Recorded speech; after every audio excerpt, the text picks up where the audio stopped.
बहुत समय पहले की बात है। गंगा नदी के किनारे एक पीपल का पेड़ था। पहाड़ों से उतरती गंगा अपने पूरे वेग से बह रही थी। अचानक पेड़ से दो पत्ते नदी में आकर गिर गए। एक पत्ता तिरछा गिरा और एक पत्ता सीधा गिरा।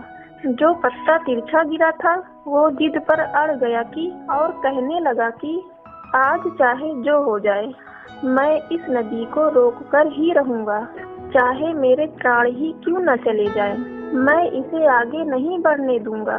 वह पत्ता जोर जोर से चिल्लाने लगा, रुक जा गंगा, मैं तुझे आगे नहीं जाने दूंगा। पर नदी तो बहती ही जा रही थी। नदी को पता ही नहीं था कि कोई पत्ता उसे रोकने का प्रयास कर रहा है। इधर पत्ते की जान पर बन आई थी। वह लगातार संघर्ष कर रहा था। वो पत्ता नहीं जानता था कि बिना लड़े भी वहीं जाना था जहां थक कर हार कर पहुंचेगा। परंतु अब और तब के बीच का समय उसके लिए दुख और संताप का समय बन चुका था। वहीं दूसरा पत्ता जो सीधा गिरा था वो नदी के प्रवाह के साथ बड़े मजे से बहता जा रहा था और कह रहा था कि चल गंगा, आज मैं तुझे तेरी मंजिल तक पहुंचाऊंगा, चाहे जो हो जाए, मैं तेरे मार्ग में कोई भी अवरोध नहीं आने दूंगा। नदी को इस पत्ते के बारे में भी कुछ पता नहीं था।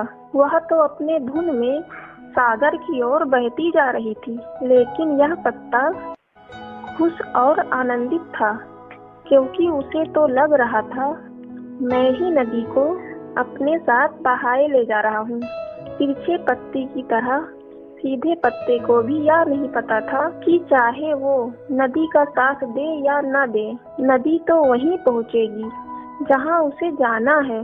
पर अब और तब के बीच का समय उसके लिए आनंद का समय बन चुका था। जो पत्ता नदी से लड़ रहा था उसके जीत का कोई उपाय नहीं था, और जो पत्ता नदी के साथ बहता जा रहा था उसकी हार का कोई उपाय नहीं था। Guys, moral of the story क्या है? जिस दिन हम लड़ना छोड़ देते हैं उस दिन से हम जीना शुरू कर देते हैं। अब लड़ना छोड़ देने का अर्थ यह नहीं है कि आप सपने ना देखें या उसके लिए, बल्कि लड़ना छोड़ देने का अर्थ यह है कि आप उन चीजों को बदलने की कोशिश ना करें जो आपके हाथ में नहीं है। यही खुश रहने का मूल मंत्र है। दूसरों को बदलने में अपना जीवन बर्बाद ना करें, बल्कि खुद को बदलें। गाइस, अगर आपको वीडियो अच्छी लगी तो लाइक, शेयर, कमेंट और सब्सक्राइब कर नोटिफिकेशन बेल को ऑन कर दीजिएगा। Thank you so much for watching this video.